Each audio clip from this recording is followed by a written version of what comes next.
Fiel é o nosso Deus. Fiel é o nosso Deus. 25 anos, fiel é o nosso Deus. Consciência cristã, fiel é o nosso Deus. Na sua vida diária, fiel é o nosso Deus. Na sua casa, fiel é o nosso Deus. Na sua fé, fiel é o nosso Deus. No dia bom, fiel é o nosso Deus. Quando o dia mau chega, fiel é o nosso Deus. Nós estamos aqui reunidos nesses dias porque fiel é o nosso Deus. Deus no qual podemos confiar. E a minha oração é que Deus nos ajude a crer em Jesus, amar a Jesus, seguir a Jesus, servir a Jesus, proclamar o nome do Senhor Jesus. Com tudo que somos, com tudo que temos, com tudo que fazemos, exaltado seja Cristo em nossas vidas, porque fiel é o nosso Deus.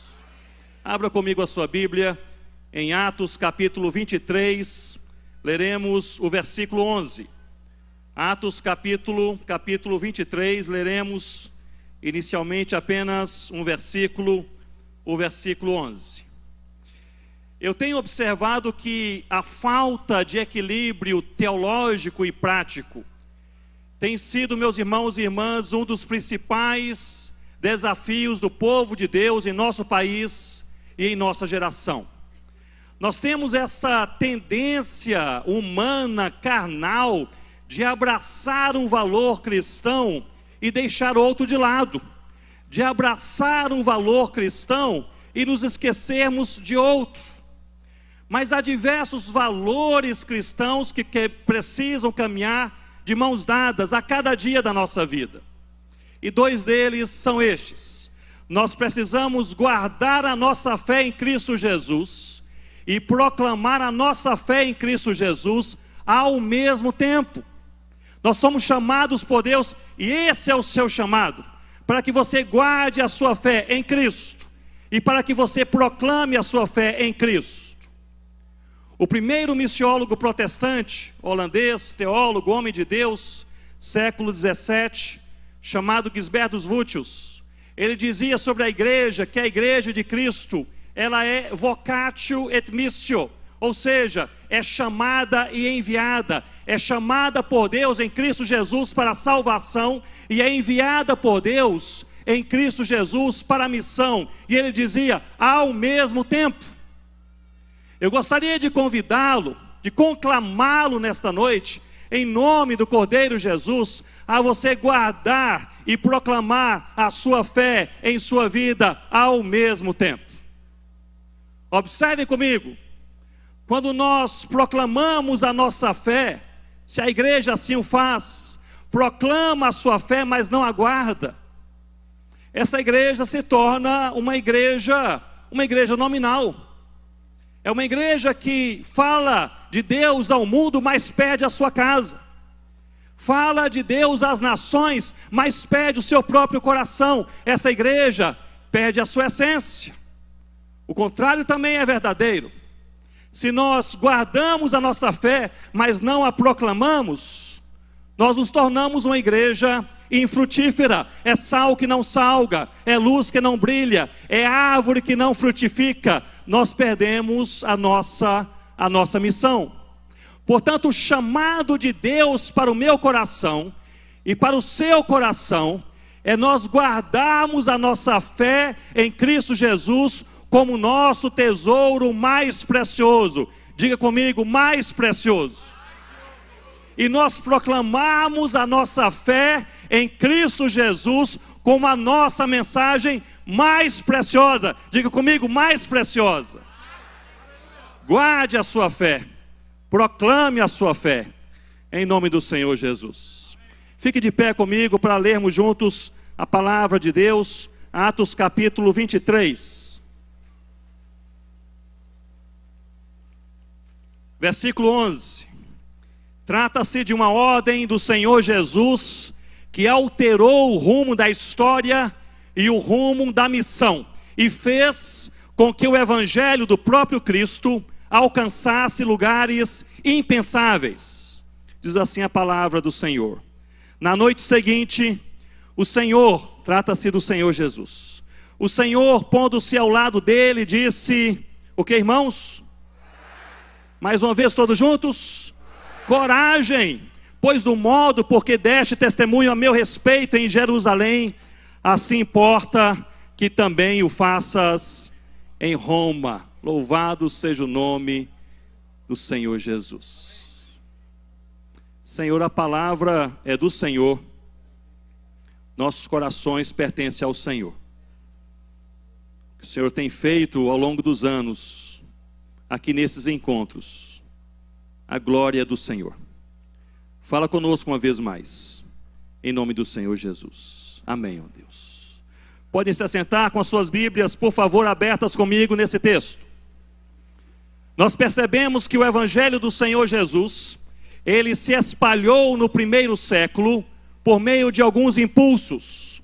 O primeiro impulso, nós podemos chamá-lo de impulso da espiritualidade. E o marco é justamente Atos capítulo 2, com a descida permanente do Espírito Santo sobre a igreja. E agora essa igreja cheia do Espírito Santo, ela não se enclausura, ao contrário, ela vai para as ruas, e aquele grupinho de 120 cristãos, diz a palavra que Pedro, ele começa a falar das maravilhas de Deus. Deus toca os corações, mais de 3.000 pessoas vêm ao Senhor Jesus, de 14 regiões e países diferentes, e quando voltam, eventualmente para suas casas, ali nascem igrejas locais, possivelmente a própria igreja na cidade de Roma.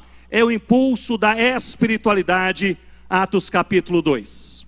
O segundo impulso que fez com que o Evangelho de Cristo se espalhasse pelo primeiro século por toda parte, foi o impulso do sofrimento. E o marco é Atos capítulo 8. A partir de Atos capítulo 5, a igreja começa a sofrer pressão, opressão e perseguição. Seu apogeu está em Atos 8. Em Atos capítulo 8, nós lemos no versículo 1 que a igreja sofria perseguição.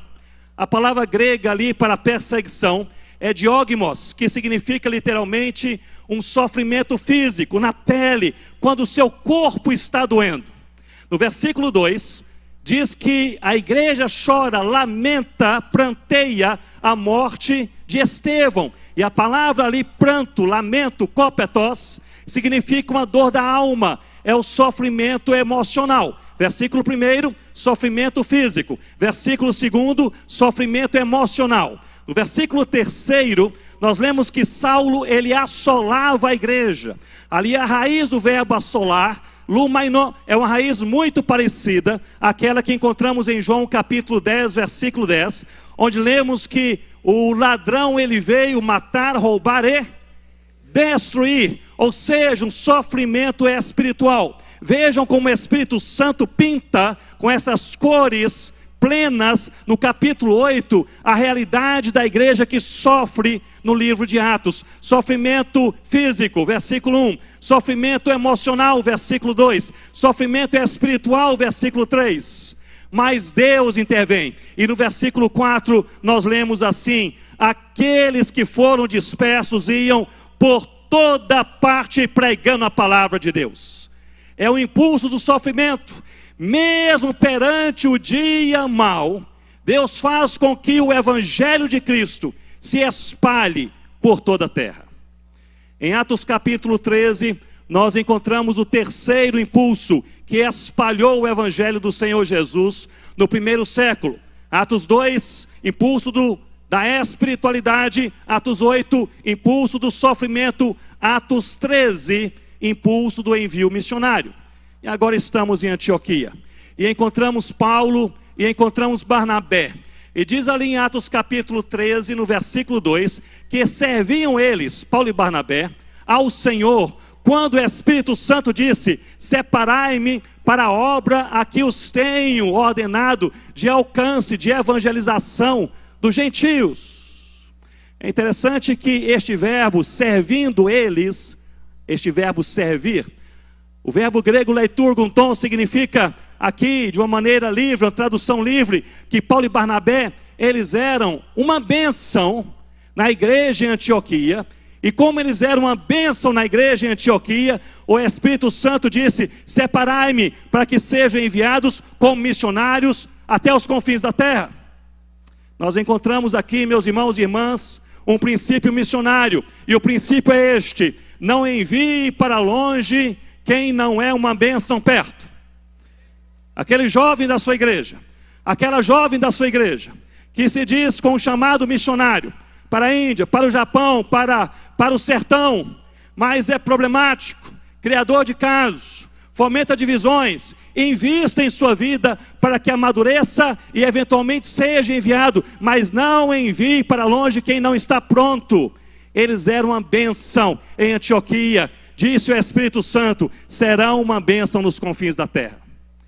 Quarto impulso que fez com que o evangelho se espalhasse por toda a terra no primeiro século, encontramos a partir de Atos capítulo 15, é o impulso da multiplicação de igrejas, porque agora as igrejas plantadas, elas começam a se multiplicar. Em Atos capítulo 16, você vai se lembrar comigo que Paulo e sua equipe tentaram ir para a Ásia, mas Deus não o permitiu. Tentaram ir para a Bitínia, mas Deus os impediu. Quem se oporia à evangelização da Ásia e Bitínia? Deus se opôs. Eles não eram as pessoas certas, na hora certa, no lugar certo. Eles voltam para Troade, buscam a Deus em oração, e Deus lhes diz para irem para a Macedônia. Ali chegam, plantam a igreja em Filipos, em Tessalônica, em Bereia, e começam a multiplicar, e essas igrejas começam a cooperar no plantio de outras igrejas. É um movimento de multiplicação de igrejas. E agora nos encontramos em Atos capítulo 23, o texto que lemos. Nesse texto, meus irmãos e irmãs, nós encontramos o apóstolo Paulo em um dos momentos mais conflitantes em sua vida. Ele parece não saber muito bem, com muita clareza, qual é o próximo passo. Você já se sentiu assim alguma vez em sua vida, sem saber qual é o próximo passo? Talvez você se sinta assim nessa noite. Você está pedindo a Deus: Deus, me dê clareza, o que fazer, para onde ir, o que abraçar, qual é o próximo passo. Era a situação de Paulo neste momento em Atos capítulo 23. Observem comigo, Paulo ele já havia pregado o evangelho por vários anos, na Síria, Cilícia, Antioquia, em Chipre, Filipos, Tessalônica, Bereia, Corinto, Éfeso e muitas outras cidades. E ele volta a Jerusalém, é o seu quinto retorno à cidade de Jerusalém ao longo do seu ministério. Antes de voltar a Jerusalém, ele é ameaçado. Os seus irmãos lhe dizem: Paulo, eles querem matá-lo em Jerusalém. Mas ele volta a Jerusalém mesmo assim, e diz a palavra no capítulo 21, que ele é recebido pelos irmãos com alegria. E aqui no capítulo 21, apenas um detalhe, um versículo 20 que eu acho maravilhoso. Pois ele diz assim, que a igreja, os irmãos, ouvindo Paulo, deram eles glória a Deus. Paulo veio falar o que Deus está fazendo entre os gentios, salvando pessoas, curando pessoas, expulsando demônios, construindo e plantando igrejas. Eles não deram glória a Paulo, nem aos apóstolos, nem à organização do evento, nem aos pregadores, nem às pessoas de fora, nem às pessoas de dentro. Eles deram glória a Deus. Glória a Deus, foi o Senhor que fez, é o Senhor que está salvando, é o Senhor quem está construindo a tua igreja. Glória a Deus. Mas Paulo é preso. Ele faz a sua defesa perante o povo, conta a sua história de conversão e explica o seu chamado para evangelizar os gentios. E nos encontramos agora no versículo 10. A situação é caótica. O comandante, que era responsável pela prisão de Paulo, ele começa a se preocupar, pois diz aqui no versículo 10, que o comandante temia que Paulo fosse despedaçado. Situação crítica, situação caótica, o dia mal chegou. Paremos por um momento para refletir sobre isso, meus irmãos e minhas irmãs. O apóstolo Paulo, Ele havia se convertido a Cristo no ano 36. Nos encontramos aqui mais ou menos no ano 60. Quer dizer, 24 ou 25 anos depois. E nesse período, Paulo já havia feito todas as coisas. Ele havia evangelizado, havia discipulado, havia plantado igrejas, havia revitalizado igrejas, havia treinado líderes, havia escrito cartas às igrejas, havia preparado e aconselhado pessoas. Paulo havia feito todas as coisas, mas agora, neste momento da vida, ele parece estar um pouco confuso, ele parece estar um pouco pensativo sobre qual será o próximo passo. E foi justamente neste momento confuso, caótico, terrível, que Jesus, ele aparece a Paulo, e Paulo sabia que era Jesus. Capítulo 23, versículo 11 que nós lemos. Meus irmãos, nesse versículo nós encontramos um resumo daquilo que Cristo está construindo na vida de Paulo e na vida da sua própria igreja. A própria fé em Cristo, não apenas a fé em Cristo, mas a coragem em Deus, e não apenas a coragem em Deus, mas a obediência na missão. Me acompanhe, por favor, capítulo 23, versículo 11. Nós vemos que Jesus se põe ao lado de Paulo, e Paulo sabia que era Jesus, fé em Cristo.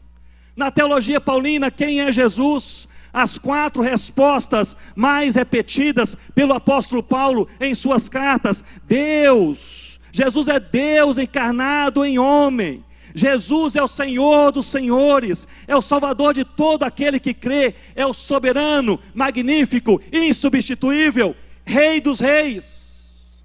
Este é Jesus. E quem se colocou ao lado de Paulo foi Jesus, e Paulo sabia que era Jesus. Porque quando Jesus fala conosco, nós sabemos que é o Rei dos reis quem está falando. Quando Ele intervém, nós sabemos que é a sua mão. Quando Ele acode, nós sabemos que é o seu consolo. Pois não estamos perante homens, nem forças humanas, nós estamos perante aquele que é o Cordeiro de Deus, que tira o pecado do mundo. É o Senhor dos senhores, é o Rei dos reis, é o eterno de Deus. Eu gostaria de lhe falar nesta noite que, se pudéssemos resumir em uma perspectiva teológica paulina o nosso chamado cristão, nós poderíamos dizer que o seu chamado e o meu chamado é justamente este: creia em Cristo. Creia em Cristo. É um chamado para a fé. Você pode repetir comigo: creia em Cristo. Creia em Cristo. Esse é o nosso chamado. Meu irmão, minha irmã, se a enfermidade chegou na sua casa, creia em Cristo. Se as suas forças acabaram, creia em Cristo. Se você está sendo criticado, creia em Cristo. Se você está sendo caluniado, creia em Cristo. Se o seu esposo deixou a casa, creia em Cristo. A sua esposa deixou o lar, creia em Cristo. O seu filho teima em não voltar aos caminhos do Senhor, creia em Cristo. Você perdeu o ministério, creia em Cristo. O próprio inferno se levantou contra você, creia em Cristo. Porque a crença no Rei dos reis é tudo que você precisa até o último dia da sua vida. Não precisamos de nada mais. Crer em Cristo, crer em Cristo, é o que nós precisamos como igreja de Cristo até o último dia. E esse é o nosso chamado, é um chamado à fé. E meus irmãos, minhas irmãs, não se enganem. A área da sua fé, a área da sua vida, que mais está e será atacada em toda a sua existência, não é a área da sua provisão financeira, nem mesmo dos seus relacionamentos, nem mesmo do seu ministério, nem mesmo da sua família, mas é a sua fé. O que o diabo, o mundo e a carne estão mirando e batalhando é contra a sua fé. Portanto, o nosso chamado é este: creia em Cristo, fortaleça a sua fé. E na teologia paulina, nós vemos que há 5 caminhos, 5 passos para fortalecermos a nossa fé no Senhor Jesus. Em primeiro lugar, palavra. Diga comigo, palavra. Palavra é a palavra de Deus, é ler, entender, comentar, escrever, replicar, meditar, refletir na palavra de Deus. Quanto mais você ruminar na palavra de Deus, mais a sua fé será fortalecida no Senhor Jesus. Palavra. Em segundo lugar, oração. Não é apenas você orar antes das refeições ou depois das refeições, mas você ter uma vida de diálogo com o Pai em nome do Filho Jesus. Ter uma vida de oração. Vida de oração. Quem sabe você vai sair aqui dessa noite com esse compromisso com Deus: eu terei uma vida de oração. Diga comigo, vida de oração. Palavra, oração, comunhão. Caminhe com aqueles que amam o Senhor Jesus. Caminhar com gente que conhece a Jesus, gente que ama Jesus, gente que prega Jesus, gente que conhece Jesus de perto, faz com que a nossa alma, o nosso coração também seja fortalecido em nossa fé no Senhor Jesus. Palavra, oração, comunhão, adoração. Nós estamos aqui nesta noite para muitas coisas, mas principalmente para adorar o Rei dos Reis, para dizer que fiel é o nosso Deus, fiel é o nosso Deus. Na sua vida, fiel é o nosso Deus. Na sua casa, fiel é o nosso Deus. No dia bom, fiel é o nosso Deus. No dia mau, fiel é o nosso Deus. Coração alegre, fiel é o nosso Deus. Coração angustiado, fiel é o nosso Deus. Adoração é reconhecer que a graça de Deus é insuperável e é maior do que qualquer tragédia que possa cair sobre a nossa vida. Qualquer tragédia. Nenhuma tragédia que caia sobre a sua vida ou a sua casa será minimamente párea para a abundante, imensurável graça de Deus. Sabem por quê, irmãos e irmãs? Porque fiel é o nosso Deus. Fiel é o nosso Deus. Mas não apenas palavra, e oração, e comunhão, e adoração, mas também missão. Porque à medida que você partilha a sua fé, o Espírito Santo fortalece a sua fé para ser partilhada. Já tiveram essa experiência? À medida que você partilha, fala de Jesus, você é mais crente, você fica mais forte, o Senhor te fortalece, Ele fortalece a sua fé, para que você possa partilhá-la, e você é abençoado à medida que você o faz. Portanto, que saiamos daqui com esse compromisso com Deus. Creia em Cristo, fortaleça a sua fé, porque a sua fé é a arena onde a sua vida será mais combatida. Fortaleça a sua fé por meio da palavra, da oração, da comunhão, da adoração e também da missão. Rosana, minha esposa, Rosana e eu, atualmente nós somos missionários que coordenam um projeto chamado Planters, o Plantadores. Esse projeto tem um alvo muito simples, que é colaborar no treinamento e encorajamento de plantadores de igrejas locais, gente da terra, nativa da terra, nos países mais fechados para o Evangelho. São 37 países, entre a Ásia, Oriente Médio, Norte da África e algumas etnias das Américas Central e do Sul.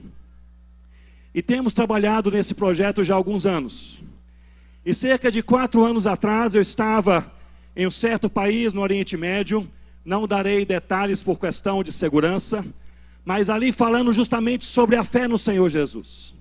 E quando eu falei que a fé no Senhor Jesus é um presente de Deus dado ao nosso coração pelo próprio Deus. Ou seja, nós não podemos construir a própria fé, é Deus quem nos faz crer.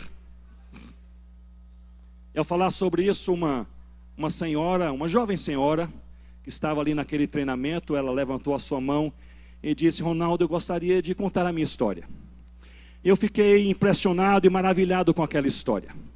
Aquela jovem senhora disse que ela, de um país onde terminantemente é proibido você partilhar a sua fé no Senhor Jesus, a pena é prisão, às vezes até mesmo a morte.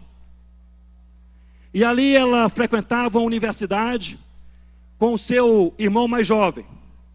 E ela começou a notar que o seu irmão mais jovem, ele ficou diferente. Não era mais aquele rapaz tão rebelde, irascível, contundente. Ele se tornou afetivo, esperançoso.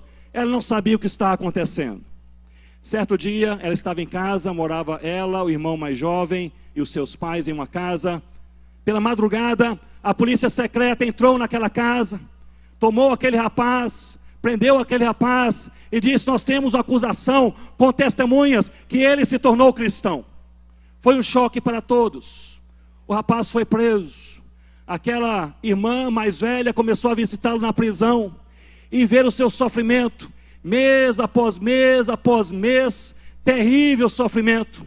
E ela disse: eu passei a odiar os cristãos. E ela resolveu encontrar na faculdade, na universidade, quem apresentou o evangelho ao seu irmão mais jovem. E ela começou a falar com algumas pessoas na universidade, dizendo: eu queria saber mais sobre este Cristo, para tentar encontrar a pessoa. E ela comprou um gravador, e ela preparou o gravador, ela queria gravar aquela pessoa falando de Jesus e denunciar a pessoa à polícia, para que aquela pessoa fosse presa também, como foi o seu irmão. E depois de uns 2 meses, ela disse que finalmente chegou até uma moça bem mais jovem, que foi a pessoa que apresentou o evangelho de Jesus ao seu irmão. Sentou-se com aquela moça, ligou o gravador e disse assim à moça: eu quero que você me fale de Jesus. E aquela moça olhou para ela, sorriu e disse assim: eu escrevi. Ela disse: sim, Jesus é tudo o que você procura e tudo o que você precisa. É o Deus encarnado, sacrifício pelos nossos pecados, redentor de nossas vidas. Ele é Senhor, Ele é Rei e é só Jesus. E ela disse: Ronaldo, quando ela disse é só Jesus, alguma coisa entrou pesada em meu coração, mexeu comigo, não sabia o que estava acontecendo. No final daquela conversa, eu estava de joelhos, entregando a minha vida ao Senhor Jesus. Falou a moça: aqui está o gravador, eu vim gravar a nossa conversa, eu queria acusá-la de você pregar o evangelho, você seria presa, como está preso o meu irmão, mas agora eu sei, é só Jesus, é só Jesus. Olhe para mim nesse momento, é só Jesus, é só Jesus. Meses depois, seu irmão foi solto, mas ela foi presa. Passou 2 anos em prisão. Foi torturada. Foi abusada sexualmente diversas vezes. Uma história trágica, terrível. Foi solta. E ela disse: depois que eu fui solta, eu encontrei o meu ministério, aconselhar e evangelizar mulheres em sofrimento. E ela disse: estou nesse ministério há 6 anos e centenas já vieram ao Senhor Jesus, porque é só Jesus. No dia bom, no dia mau, fiel é o nosso Deus. O seu chamado é para que você creia, meu irmão, para que você creia, minha irmã, que Deus fortaleça a nossa fé em nome do Senhor Jesus.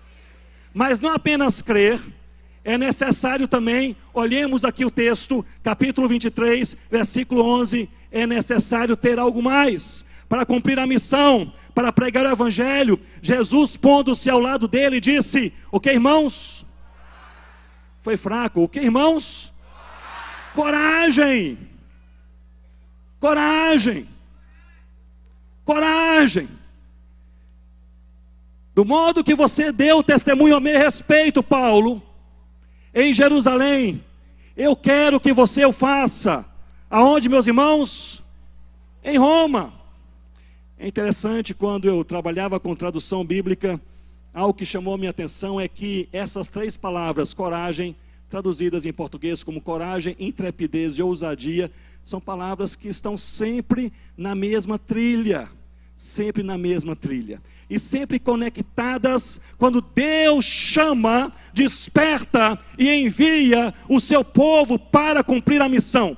Parece que para cumprir a missão nós precisamos crer, mas além da fé nós precisamos ter coragem. Agora vocês vão se lembrar comigo que em Efésios capítulo 6, logo no final da carta, versículos 18, 19 e 20, o apóstolo Paulo está concluindo aquela carta. E ele termina aquela carta com um pedido de oração. Paulo era o apóstolo da oração. Ele orava, ensinava o povo a orar, ele escrevia orações e ele pedia orações. Mas raramente Paulo pedia orações por ele. Era coisa rara. E essa raridade aconteceu. Efésios 6, 18 a 20. Ele disse: meus irmãos em Éfeso, da igreja, orem também por mim. E ele disse: para que me seja dada intrepidez, ou seja, ousadia, outra palavra, coragem, para anunciar o evangelho do Senhor Jesus. Para mim isso é impactante. Como missionário, ao ler essas cartas e esse pedido de oração, isso mexe comigo, porque se há um apóstolo intrépido, ousado, corajoso em todo o Novo Testamento, é o apóstolo Paulo. O homem pregou na prisão, pregou na tempestade, pregou debaixo de pressão, opressão e perseguição. Paulo pregou em toda circunstância. Mas assim mesmo, nessa oportunidade de pedir oração, ele pede oração para que Deus lhe dê, para que ele tenha coragem. O que significa isso, meus irmãos e irmãs? Significa que coragem não é algo natural que temos, vem de Deus. Se Ele não nos der, nós não receberemos. Por isso precisamos orar, por isso Paulo orou, e por isso Paulo pediu oração. Ele entendia que a coragem não vinha da sua experiência ministerial. Pastores, missionários e líderes experientes, vocês podem ter 50 anos de ministério e perderem a coragem, se Deus não nos der.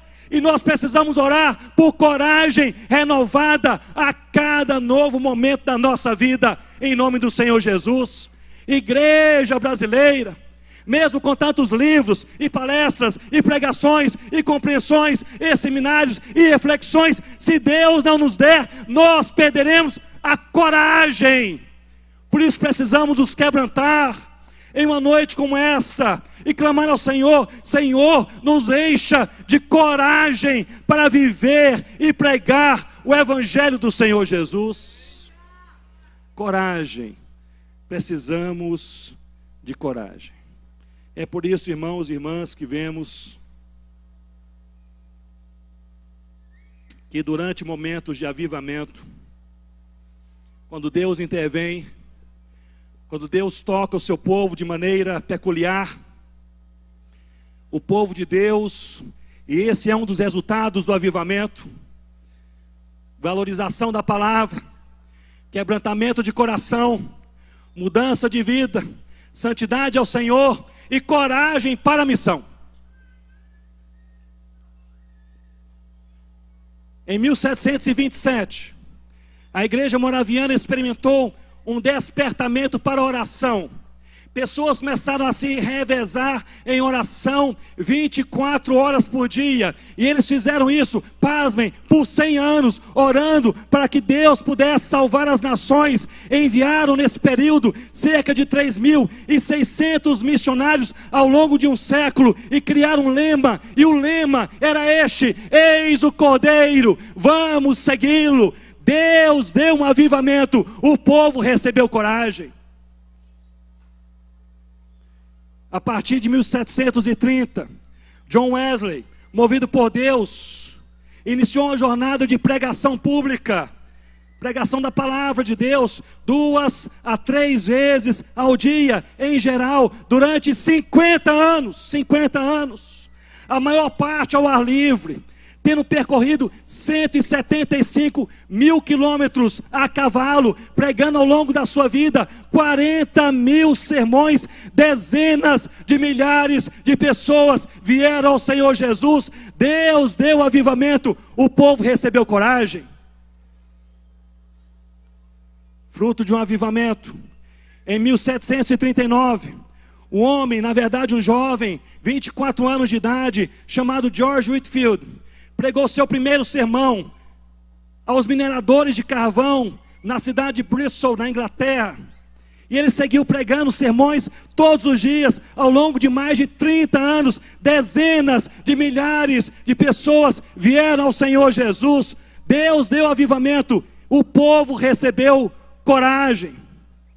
Fruto de um avivamento, uma mulher chamada Anna Judson, ela foi tocada por Deus para orar por uma nação chamada naquela época de Birmânia.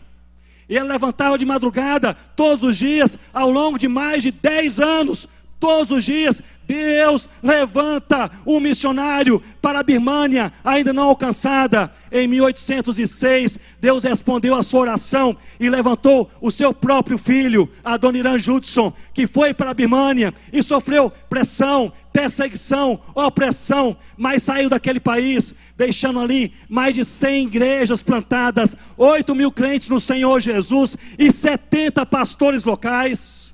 Hoje a Birmânia é o mesmo país com outro nome, é Mianmar. E mesmo com todas as restrições, a pregação do Evangelho em Mianmar, há hoje no país Mianmar, mais de 4 milhões de cristãos. Porque lá no início do século XIX, Deus levantou uma mulher para orar por 10 anos, e ela orou até que Deus respondesse a oração. Deus deu avivamento, o povo recebeu coragem. Fruto de um avivamento, em 1882, Moody pregou na Universidade de Cambridge, e 7 homens se dispuseram ao Senhor para a obra missionária. Eles ficaram conhecidos como os 7 de Cambridge, que incluía Charles Studd. A sua biografia está registrada no livro O Homem que Obedecia. E Charles Studd deixou a Inglaterra, foi para a África. Ele percorreu 17 países, a maior parte a pé, e pregou face a face o Evangelho de Cristo a mais de 500 mil de pessoas. Fundou uma missão com a sua esposa, Priscilla Studd, a WEC International, que conta hoje com 2.000 missionários espalhados em 90 países em todo o mundo. Deus deu avivamento. O povo recebeu o que, irmãos? Recebeu coragem. Fruto de um avivamento, em 1950, no Eton College, nos Estados Unidos, 500 jovens foram chamados para a obra missionária ao longo de 2 anos. Conhecemos alguns deles. O mais conhecido globalmente, Jim Elliot, no Equador, com a etnia conhecida também como Auca. Ali ele foi martirizado com seus outros 3 amigos. Mais um outro jovenzinho que foi despertado naquele avivamento e recebeu de Deus coragem, Dr. Russell Shedd, que veio ao Brasil e abençoou a nossa nação durante décadas, porque Deus dá avivamento e o seu povo recebe o que, irmãos? Recebe coragem. Fruto de um avivamento. Em 1953, uma mulher médica chamada Helen Roosevelt, se você ainda não ouviu as entrevistas dela, ela já faleceu, mas estão lá no YouTube, você precisa assisti-la. Helen Roosevelt foi despertada por Deus, uma jovem, solteira, médica, foi enviada para o Congo, e lá pregou o Evangelho, começou um hospital, treinou mais de 100 enfermeiras africanas, e as espalhou por todo o país. Foi uma revolução. Ela caiu em cativeiro, foi presa, foi abusada durante semanas e semanas, voltou para a Inglaterra, passou 1 ano quebrada, 1 ano no hospital, tratando os ossos quebrados do seu corpo, e a sua alma também frustrada, angustiada. Depois de 1 ano no hospital, Deus falou o coração dela: lá é o seu lugar, o meu amor te basta. Ela voltou, permaneceu ainda quase 30 anos naquele país e deixou uma multidão de filhos na fé para a glória de Deus, porque Deus dá avivamento e o seu povo recebe coragem. Que Deus nos dê avivamento para recebermos coragem em nome do Senhor Jesus, cruzar a rua, cruzar a cidade, cruzar o sertão, cruzar o mundo, dizendo em todas as línguas, para todas as tribos e nações, que é só Jesus. Essa é a nossa mensagem. É só Jesus. É só Jesus. Fé em Cristo, coragem em Deus, mas também vemos aqui, irmãos e irmãs, a obediência na missão. E Jesus pondo-se ao lado dele, ele sabia que era Jesus, a fé em Cristo. Jesus disse: coragem, é preciso ter coragem para cumprir a missão. Da forma como você testemunhou em Jerusalém, importa que você faça também assim na cidade de Roma. E Paulo simplesmente, ele obedeceu. Meus irmãos e irmãs, olhem bem para mim e reflitam comigo. Perante a missão da igreja dada por Deus, não há nada mais que Deus queira que façamos a não ser obedecer. Não é hora de pedir a Deus explicações, falar com Deus que não faz sentido, dizer a Ele que Ele errou de endereço. Você é chamado, e eu também, apenas para obedecer. O lugar onde você está não é a sua preferência. Deus te colocou ali. Pare de reclamar, obedeça. A rua onde você mora, a sua casa, não é a casa dos seus sonhos. Foi Deus quem te colocou ali. Pare de reclamar, obedeça. A igreja, mesmo a família, mas minha família é tão complicada, meu irmão, minha irmã, foi Deus quem te colocou naquele lar. Obedeça ao Senhor. Nós precisamos, com a igreja brasileira, parar de tentar cobrar de Deus explicações e explicações lógicas. Eu quero adiantar, dizendo a você, muito do que Deus nos faz e muito do que Deus nos ordena fazer não tem muito sentido para nós, não parece muito lógico para nós. Eu estou com a Rossana há 30 anos na obra missionária e tenho visto isso todos os dias. Deus chama pessoas que adoram o interior para serem missionários nas grandes capitais. Deus chama as pessoas mais urbanas para morarem nas tribos mais isoladas. Deus chama pessoas que têm dificuldade até mesmo para falar a própria língua, para aprender um dos idiomas mais complexos da terra. Deus chama gente que gosta, é extrovertida, gosta de estar cercada de outras pessoas para fazer um trabalho solitário lá do outro lado do mundo. Deus chama gente, é caso real, lá na nossa equipe na Amazônia, Deus chamou uma mulher com fobia de água para ser missionária na Amazônia. Pasmem. Cássio e Elisângela, casal de Deus, usado por Deus, ela tinha fobia de água. Da 8ª igreja presbiteriana em Belo Horizonte, pastor Jeremias disse: casal precioso, usado por Deus, estão prontos, tem um problema, ela tem fobia de água, tem problema? Eu falei: a Amazônia só tem água. E chegaram em Manaus, foram para São Gabriel, escolhemos o melhor barco, é o barco que não dá problema, é o barco que tem salva-vidas, é o barco que é maior. E no terceiro dia, na terceira noite, o barco bate em uma pedra e vai a pique. Muito do que Deus faz não faz sentido para nós, mas você não é chamado para entender todos os motivos de Deus. Você e eu somos chamados a obedecer. Foi fraco, chamado a obedecer, porque fiel é o nosso Deus, Ele sabe o que faz, estamos em suas mãos. Louvado seja o nome do Senhor Jesus. Paulo obedeceu, mas a obediência de Paulo foi complicada, porque nós vemos Paulo obedecendo a Deus, indo justamente para Roma, no capítulo 27, e Paulo era a pessoa certa, no momento certo, para ir para Roma. Era a vontade de Deus, não há dúvida, não há dúvida. Jesus, pondo-se ao lado dele, disse: Paulo, é Roma, não há dúvida. E Paulo no capítulo 27, capítulo 25, ele apela para César, capítulo 27, ele vai para Roma, e a primeira coisa que acontece, ele enfrenta uma tempestade. E no capítulo 27, Paulo naquele barco, como prisioneiro, não como herói, como prisioneiro naquele barco, indo para Roma, no versículo 4 do capítulo 27, nós vemos que Lucas registra que eles enfrentaram prolongadamente ventos contrários. E esta é uma questão teológica e prática muito importante. Por que ventos contrários se o homem está fazendo a vontade de Deus? Por que ventos contrários se você e eu estamos buscando fazer a vontade de Deus? E há pelo menos 3 ensinos preciosos neste contexto. Primeiramente, cumprir a vontade de Deus não isenta o crente do sofrimento. Aliás, os cristãos antigos pietistas, eles diziam que cumprir a vontade de Deus atrai sofrimentos que nós não teríamos se não fizéssemos a sua vontade. Portanto, a questão não é não ter sofrimento, a questão é ter a presença do Senhor Jesus, que disse: e eis que estarei convosco todos os dias até a consumação do século. Segundo ensino, prepare-se, meu irmão, minha irmã, você que sai daqui nessa noite dizendo: eu vou obedecer.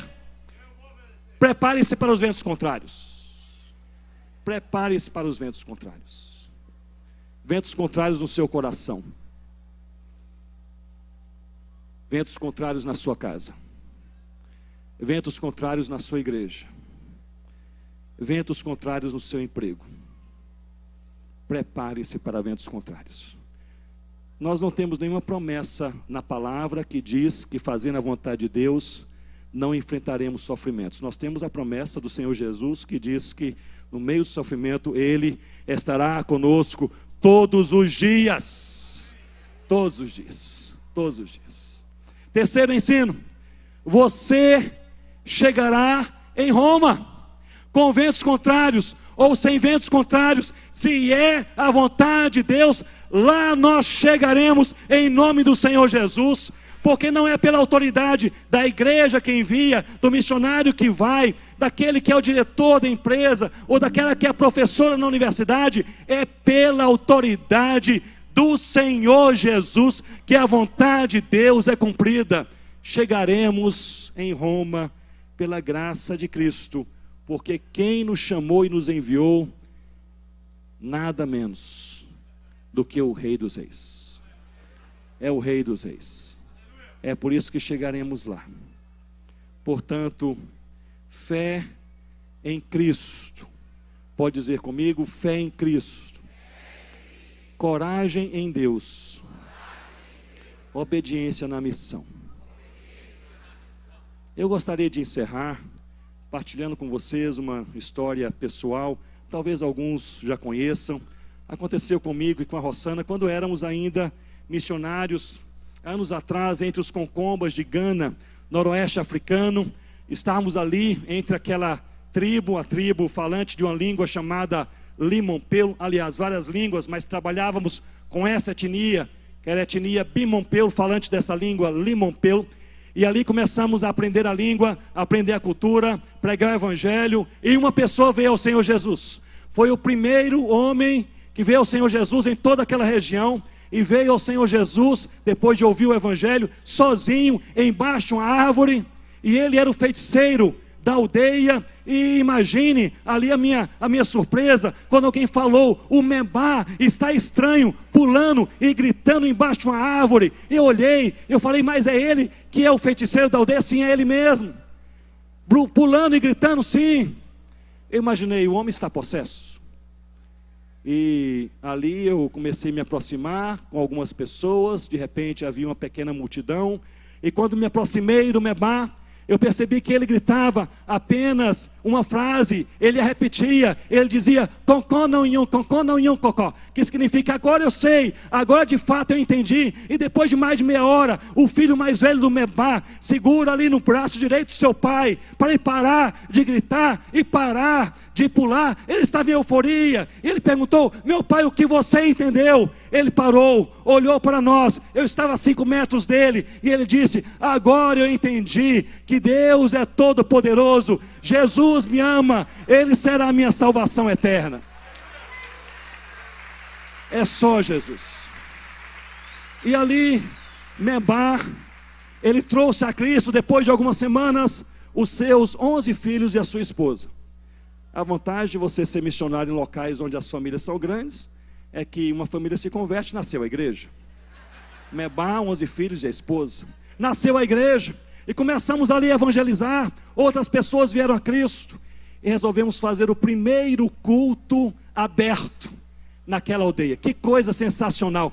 Nós que, eu estava falando com Jonas, nós que já nascemos com a Bíblia em nossa mão, a gente não sabe a sensação de ter um culto a Deus e depois de anos receber a Bíblia na sua língua e na sua mão. Naquele primeiro culto aberto, fizemos ali aquela liturgia de adoração, alguns testemunhos, pregação da palavra, e depois fomos orar pelas pessoas que queriam conhecer mais sobre o Senhor Jesus. Algumas pessoas disseram: nós queremos conhecer, vieram à frente, e eu estava orando. Eu me lembro como se fosse agora. Olhei para a minha esquerda e vi que vinha em minha direção uma senhora. Eu conhecia aquela senhora, ela vinha se arrastando. Era uma senhora de outra tribo, da tribo Chocose, do Togo. Eu havia estado na sua aldeia, preguei ali o evangelho, as portas se fecharam, quase fui expulso. E eu falei que todo ser precisa de Jesus. Ela soube naquele dia que os cristãos fariam um culto a Deus naquela aldeia com Comba de Coni. E ela disse que ela amanheceu naquele dia com apenas um pensamento na sua mente e no seu coração. E o pensamento era este: eu preciso de Jesus, eu preciso de Jesus. Ela havia tido paralisia infantil na infância, então as suas 2 pernas eram mirradas. Ela nunca andou, apenas usava as palmas de suas mãos e antebraços para se arrastar ao redor da sua casinha, da sua palhoça, na sua aldeia que ficava a 5 quilômetros de lá. Soubemos depois que ela passou a manhã inteira se arrastando da sua aldeia até a nossa aldeia. E a cena foi esta: ao orar, aquilo chamou minha atenção. Eu olhei para aquela senhora, ela vinha se arrastando, e ela levantava assim o seu braço direito, e ela perguntava: será que há ainda tempo para que eu também aceite o Senhor Jesus? Seu dorso sujo de lama, porque passou pelo lamaçal, mato no cabelo por causa de todo aquele matagal, e sua mão e braço sangravam por causa das pedras. Nós temos uma foto linda, as mulheres da igreja tomam aquela senhora, limpam aquela senhora, ela cobre o seu rosto com as 2 mãos, e ela diz: eu pertenço a Jesus. Nasceu de novo. O que faz isso acontecer? Não é a autoridade da igreja, do missionário, do teólogo, do comunicador, é a autoridade do Rei dos Reis e Senhor dos Senhores. Qualquer coisa pode acontecer, porque sem Cristo, meus irmãos e irmãs, sem Cristo nada acontece. Podemos trabalhar, organizar, preparar, sem Cristo nada acontece. Mas o contrário também é verdadeiro: com Cristo qualquer coisa pode acontecer. Eu creio assim. Não há coração tão duro que Jesus não possa quebrar. Não há casa tão quebrada que Jesus não possa restaurar. Não há filho tão perdido que Jesus não possa resgatar. Não há igreja tão morta que Jesus não possa reavivar. Não há tribo tão distante que Jesus não possa alcançar. Sem Cristo nada, mas com Cristo qualquer coisa pode acontecer. E o convite dessa noite é este: creia em nome de Jesus. Fique de pé comigo nesse momento. Eu gostaria que você orasse. E eu gostaria de orar com você.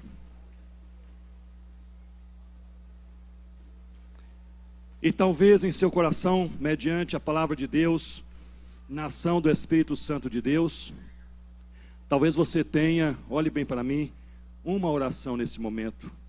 Talvez a sua oração sincera seja essa: Senhor, fortaleça a minha fé. Nós estamos aqui em família. Somos todos igualados pela graça de Cristo. Ninguém pode se levantar aqui essa noite e falar: eu preciso de menos graça que você. Igualados pela graça de Cristo. Estamos aqui em família. Talvez seja essa a sua oração. Oração sincera. Que você tem feito de maneira tímida, mas começa a fazer de maneira intencional e intensa nessa noite. Senhor, fortaleça a minha fé. É essa a sua oração? Sinceramente, se for essa a sua oração, acene assim com uma das suas mãos. Senhor, fortaleça a minha fé. Talvez a sua oração com a minha oração seja outra. A oração não seja fortaleça a minha fé. Talvez a oração seja: Senhor, aumenta a minha coragem. Essa a sua oração: aumenta a minha coragem. Talvez a sua oração seja a oração que o apóstolo Paulo fazia: Senhor, eu não sei o próximo passo, mostra com clareza o próximo passo. É a sua oração? Talvez a sua oração seja a oração do vocacionado, que Deus chamou para o ministério, para ser um pastor, para ser um missionário. Você sabe, Deus falou com você, você ainda não foi, mas você não se esqueceu, e a sua oração nessa noite é essa: Senhor Deus, o Senhor me chamou, eu não me esqueci. Se essa é a sua oração, se manifesta nesse momento. É a sua oração: o Senhor me chamou, eu não me esqueci, eis-me aqui, Senhor. Talvez a sua oração seja outra: Senhor Deus, eu estou voltando para os teus caminhos. Essa é a sua oração: eu estou voltando para os teus caminhos. Eu estou voltando para os teus caminhos. Talvez a sua oração seja essa: Senhor Deus, hoje entrou salvação nessa casa, no meu coração. Talvez seja essa a sua oração. Oremos ao Senhor. Ó Deus, nós olhamos tão somente para o Senhor, porque fiel é o Senhor. 25 anos de bênçãos, fiel é o Senhor. O Senhor cuidou da nossa casa, fiel é o Senhor. O Senhor guardou a nossa fé, fiel é o Senhor. O Senhor nos mostrou o ministério, o trabalho, o serviço, fiel é o Senhor. O Senhor nos chamou, nos enviou, fiel é o Senhor. O Senhor nos sustentou, fiel é o Senhor. Ó Deus, nós oramos nessa noite, em nome de Jesus, aumenta a nossa fé. Em nome de Jesus, aumenta a nossa coragem. Em nome de Jesus, mostra com clareza o próximo passo. Em nome de Jesus, salva aqueles que não são salvos e traga de volta aqueles que se desviaram. No poder do Senhor, para a glória do Senhor, louvado seja o teu nome, em nome de Jesus. Amém, Senhor.